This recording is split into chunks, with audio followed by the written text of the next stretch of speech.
Thank you.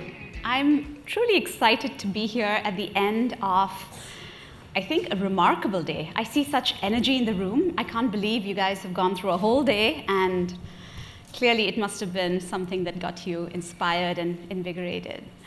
So in the theme of sharing personal stories, I'd like to share some of my personal learnings as I've made my way through a pretty long career in tech. And hopefully that some of it will be good learning for you too. So now, like many of you in the audience, I'm living my dream. I mean, aren't we all? Look at where we are. Look at what we're doing. This is what I always wanted to do when I was young, but I didn't account for two things. One, I didn't realize how hard it can be to be a woman in tech, particularly as you become more senior. So it's just going to get worse. But it's all good. And two, and because it's going to get worse or harder, it's really important.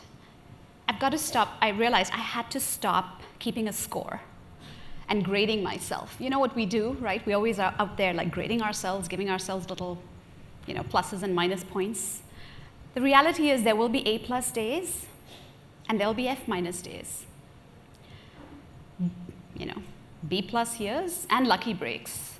This is continuous learning.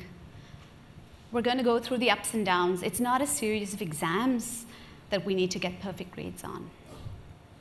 And I wish I knew this at the start. So I'm going to recount two episodes in my life, in my career, that are pretty personal. These were 2 days, and they were closer to the F days than A+. But they taught me some really powerful lessons. The first was several years ago at Google.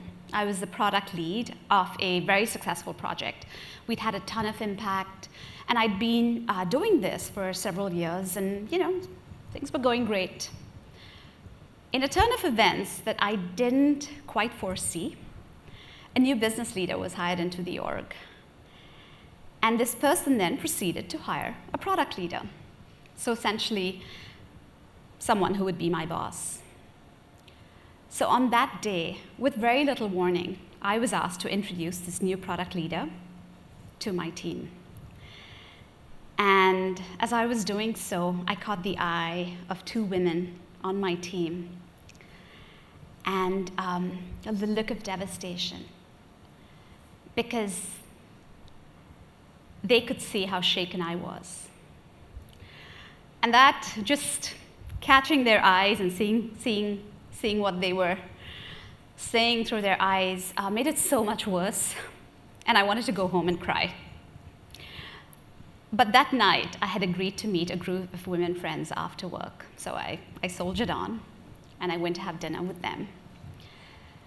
And one of them took me aside and said, "Gayathri, someday you'll thank him. You'll thank Mr. I'm going to call him Mr. B, for showing you that it's time to leave." And I did. I left that team. I survived. And the two women in the audience, on my team, but I'm looking at two women in the audience as I say this, they survived and they thrived. In fact, they're both on their way to becoming very senior and accomplished leaders in technology.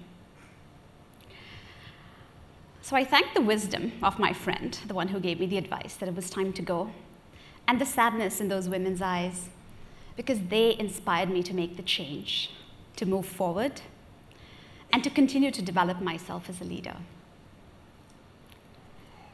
The second episode happened just last year. And in this case, it was just about a year ago. I was working at a new effort at Google. And it had been 2 years, and we saw great promise. This was a new market. We didn't really know quite how to crack it, but we knew when we did, it would be kind of awesome. But we hadn't launched a significant product or had impact. And at that time, at Google, we run these annual surveys. It's a 360-degree survey where people on the team give feedback to each other, but also to their manager. And my manager feedback scores were terrible. I mean, they were the worst I'll still never forget opening them up and seeing just how awful they were. The worst I'd ever experienced in the almost decade that I've been at Google. And so when I got this feedback, it hit me really hard because I'd spent, I think like many of you as women, we do spend a lot of our time thinking about other people, and we really sort of strive to do the right thing by our family, by our spouses, by our children, by our team. And so this felt very personal. So later that evening, I met up with my 21-year-old daughter. And in a strange role reversal, she asked me how my day was. I mean, women, please ask your mother how their day is. We don't do that enough. And of course, that was not the best day for her to ask that question because I just went on and on. I went in and she listened to me, which was, again, also a surprising change. And then she asked me, what are you going to do about it? And I launched into a slew of excuses, and she stopped me and she said, you're feeling betrayed, aren't you? And I said, yes. But she said, but are you going to ask your team why they feel this way? And I realized then that I was making this about myself. It was my own baggage. I was feeling sorry for myself. I felt like, how could this happen to me when I'm so good? Instead of really considering the feedback and considering what I needed to do to fix the situation. So why am I sharing all this? I mean, these were two of the, I've had some pretty awesome days, but these were hard days. Well, firstly, to show you that it never ends. It doesn't. The hard knocks, the questioning, the mistakes, and the learning. In the first episode, I realized that even though I was doing my work, I really hadn't understood the context of the organization, which is very, very important. And sometimes women in particular, we get a little heads down and we're just doing the right thing and we forget that there is a context around us that really needs to be considered. And in the second, I had not invested in really understanding how my team was being impacted as I was striving to get us to a goalpost that kept getting pushed out.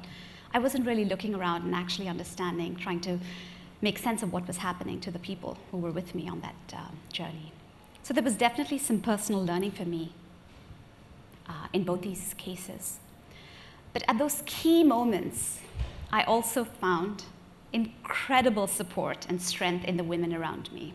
My friends, my team, and now even my daughter. They showed me with clear eyes.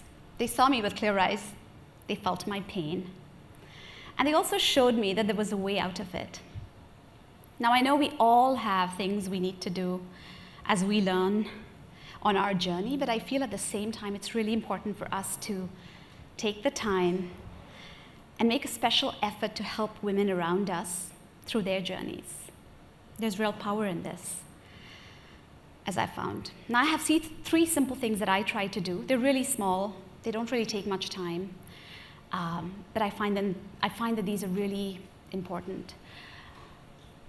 When I see women going through a rough patch, I make the time to listen to them. I make the time to sort of understand what they're going through and be a sounding block or an advisor. The second is sort of, I think every one of you has experienced this very likely in some fashion or the other. In large meetings, when women talk, sometimes they don't often feel heard. I find it really simple but really powerful to reinforce what another woman said. Oh, Amy, that was a great idea, following up on what she said. And that just having someone reinforce that can be really powerful. It's so simple to do. And finally, when women question themselves, as we all do, as I did, if they're good enough or whether they're an admissions mistake, I tell them to get over it and own it. Own the work, own where you are, own your mistakes, and own the path forward. I think it's really important for us to get that counsel, particularly when we're starting to feel like we're not doing what, where things aren't working. We're actually in a really good place for a reason. All of you are here for a very good reason. It wasn't a glitch in Google's selection process. But there's a fourth. I get myself back up from whatever pit I've fallen into. I mean, those two experiences that I recounted, they ended up in making me make some changes that were pretty significant, but they also sort of made me realize that this was not just something that I needed to do for myself, particularly as I've sort of, over the years, as I've become older and more senior, I found that there are several younger, more junior women who look up to me to see what I'm doing. When I bounce back, they know that it's just as hard for me as it is for them, but that they can do it too.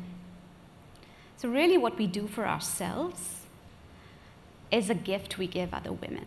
That's the biggest learning I've had in my life in tech.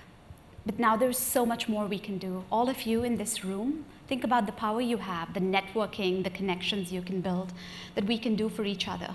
We'll never stop having those bad days. I'm pretty sure I'm going to have quite a few more as I continue on my journey. But let's aim to be that leader at whatever level, at whatever stage, who's there to wipe the tears and offer a glimpse of the road ahead, and who can show that it can be done, that really anything is possible.